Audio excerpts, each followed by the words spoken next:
بسم اللہ الرحمن الرحیم۔ شروع کرتا ہوں اللہ کے پاک نام سے جو بہت بڑا مہربان نہایت رہنے والا ہے۔ دوستوں، بہنوں، بھائیوں، بزرگوں، آج کے اس ایپیسوڈ میں ہم بیان کر رہے ہیں نمرود کون تھا اور وہ کیسے پیدا ہوا، اس کی ایک شرمناک پیدائش کے اوپر ہم بیان کر رہے ہیں۔ دوستوں، بہنوں، بھائیوں، بزرگوں، نمرود کی کہانی اکثر اسلامی تاریخ اور شرعی روایت میں انتہائی تکبر، ظلم اور اللہ تعالیٰ کے خلاف بغاوت کی مثال کے طور پر ذکر کی گئی ہے۔ انہیں ان ابتدائی حکمرانوں میں سے ایک کے طور پر یاد کیا جاتا ہے جنہوں نے اپنے لیے الوحیت کا دعویٰ کیا، خدا ہونے کا دعویٰ کیا اور حضرت ابراہیم علیہ السلام کے پیغام کی مخالفت کی۔ اس کی کہانی قرآن پاک میں بڑے پیمانے پر نام کے ساتھ نہیں ہے، لیکن یہ واضح طور پر ایک ظالم بادشاہ کی داستان ہے جس نے ابراہیم علیہ السلام سے بحث کی اور اللہ تعالیٰ کی طاقت کو چیلنج کیا۔ اللہ تعالیٰ نے قرآن پاک میں حضرت ابراہیم اور ایک ظالم بادشاہ کے درمیان تصادم کا ذکر کیا ہے۔ سورہ البقرہ آیت نمبر 258 میں، جس کا ترجمہ ہے، کیا تم نے اس شخص پر غور نہیں کیا جس نے ابراہیم سے اس کے رب کے بارے میں جھگڑا کیا، کیونکہ اللہ تعالیٰ نے اسے بادشاہی دی تھی۔ اکثر اسلامی علماء اس بادشاہ کو نمرود کے نام سے پہچانتے ہیں۔ یہ آیت اس کے تکبر کی نمایاں کرتی ہے، کیونکہ اس کے اختیار اور دولت نے اسے یقین دلایا کہ وہ زندگی اور موت پر قدرت رکھتا ہے، جس کی وجہ سے وہ اللہ تعالیٰ کا انکار کرتا ہے۔ نمرود قدیم بابل کا ایک حکمران تھا، ایک خطہ جو اکثر موجودہ عراق کے ساتھ پہچانا جاتا ہے۔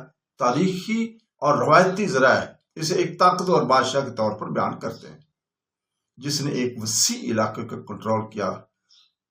کہا جاتا ہے کہ وہ اس زمانے میں رہتے تھے جب ان کے لوگوں میں بت پرستی کا رواج تھا۔ اپنے لوگوں کی سچائی کی طرف رہنمائی کرنے کی بجائے اس نے بت پرستی کی حوصلہ افزائی کی اور یہاں تک کہ اپنے لیے الہی حیثیت کا دعویٰ کیا۔ اس کا غرور اس حد تک پہنچ گیا کہ اس نے لوگوں سے مطالبہ کیا کہ اسے خدا سمجھ کر پوجیں۔ اپنی پوجا کروانے کے لیے اس نے حکم صادر کیا۔ قرآن پاک ایسے تکبر اور کفر سے خبردار کرتا ہے۔ اللہ تعالیٰ فرماتا ہے سورہ عنکبوت آیت نمبر 39 میں، بے شک قارون، فرعون اور حامان نے زمین میں تکبر کیا۔ اگرچہ اس آیت میں نمرود کا ذکر نہیں ہے، لیکن اسے اکثر فرعون جیسے ظالموں کے زمرے میں رکھا گیا ہے جنہوں نے حق الہی کو رد کیا اور لوگوں پر ظلم کیا۔ اسلامی روایت اور تاریخی روایت کے مطابق نمرود ایک ایسے معاشرے میں پیدا ہوا تھا جو پہلے ہی کفر اور بت پرستی سے بھرا ہوا تھا۔ اس کا نسب اکثر نوح علیہ السلام کی اولاد سے ملتا ہے۔ ان کے بیٹے حام اور پوتے کش کے ذریعے، جیسا کہ بائبل کے ذریعے اور تاریخی تشریحات میں ذکر کیا گیا، شروع سے اور ایسے ماحول میں پلا بڑا جہاں غلط عقائد عام تھے، اور آخر کار وہ اپنے وقت کے طاقتور ترین حکمرانوں میں سے ایک بن گیا۔ نمرود کی کہانی ایک سب سے مشہور پہلو حضرت ابراہیم علیہ السلام سے اس کا مقابلہ ہے۔ اللہ تعالیٰ نے ابراہیم علیہ السلام کو حکمت اور سچائی عطا کی اور اس نے اپنی قوم کو بت پرستی سے ہٹ کر ایک خدا کی عبادت کی طرف بلایا۔ نمرود نے حضرت ابراہیم علیہ السلام سے بحث کی، اپنی طاقت ثابت کرنے کی کوشش کی۔ قرآن پاک اس بحث کو بیان کرتا ہے سورہ بقرہ کی آیت نمبر 258 میں۔ اللہ تعالیٰ فرماتا ہے، جس کا ترجمہ ہے، جب ابراہیم نے کہا کہ میرا رب وہی ہے جو زندگی دیتا ہے اور مارتا ہے، تو اس نے کہا میں زندہ کرتا ہوں اور موت دیتا ہوں۔ نمرود نے ایک قیدی کو چھوڑ کر اور دوسرے کو قتل کر کے اپنی جھوٹی طاقت دکھانے کی بھی کوشش کی، لیکن ابراہیم علیہ السلام نے سورج کے طلوع اور غروب کے بارے میں ایک مضبوط دلیل کے ساتھ جواب دیا، جس سے نمرود بے ہوش ہو گیا، اس کے طوطے اڑ گئے۔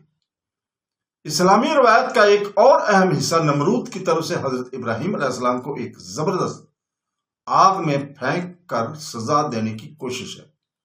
تاہم اللہ تعالیٰ نے معجزانہ طور پر حضرت ابراہیم علیہ السلام کی حفاظت کی۔ قرآن پاک یہاں پہ کہتا ہے سورہ انبیاء کی آیت نمبر 69 میں اللہ تعالیٰ فرماتا ہے ہم نے کہا اے یار ابراہیم پر ٹھنڈ اور سلامتی ہو۔ اس معجزے سے ظاہر کیا کہ فطرت پر اللہ تعالیٰ کا مکمل اختیار ہے اور کوئی ظالم اس کی حفاظت کرنے والوں کو نقصان نہیں پہنچا سکتا۔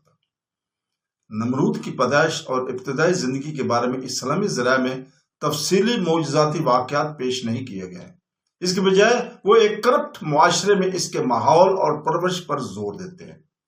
وہ طاقت کے نسل میں پیدا ہوا تھا اور آہستہ آہستہ بادشاہی پر چڑھ گیا، اور اس کا کردار تکبر کے ذریعے تیار ہوا تھا، اور وہ الوحیت کا دعویٰ کرنے کے لیے مشہور ہوا تھا۔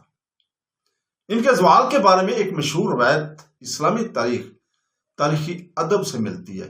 روایت ہے کہ اللہ تعالیٰ نے ایک چھوٹی مخلوق کو بھیجا جسے اکثر مچھر یا مکھی کہا جاتا ہے، بلکہ مچھر زیادہ کہا جاتا ہے، جو نمرود کی ناک یا کان میں داخل ہو کر اس کے دماغ تک پہنچ گیا تھا۔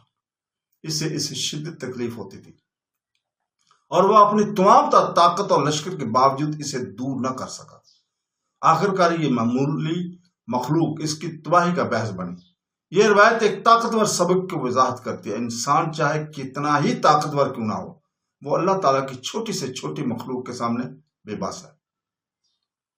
قرآن پاک اس حقیقت پر زور دیتا ہے سورہ یوسف آیت نمبر 21 میں، جس کا ترجمہ ہے اور اللہ اپنے کام پر پوری قدرت رکھتا ہے لیکن اکثر لوگ نہیں جانتے۔ نمرود کی کہانی غرور اور کفر کے خطرات کی یاد دہانی ہے، اور وہ اس قسم کے حکمران کی نمائندگی کرتا ہے جو اپنے خالق کو بھول جاتا ہے اور دولت اور طاقت کی وجہ سے مغرور ہو جاتا ہے۔ ان کی زندگی حضرت ابراہیم علیہ السلام سے بالکل متضاد ہے، جو مخالفت اور مشکلات کے باوجود عاجزی، صبر اور ایمان پر ثابت قدم رہے۔ صحیح مسلم میں رسول پاک صلی اللہ علیہ وسلم نے فرمایا جس کے دل میں ذرا برابر بھی تکبر ہوگا وہ جنت میں داخل نہیں ہوگا۔ دوستو، بہنوں، بھائیوں، بزرگوں، روایات کہتی ہیں جو کہ مستند نہیں ہے کہ نمرود کی پیدائش ایک کربناک واقعہ تھا۔ واقعہ کی حقیقت بیان نہیں کی گئی کہیں بھی۔ اللہ حافظ۔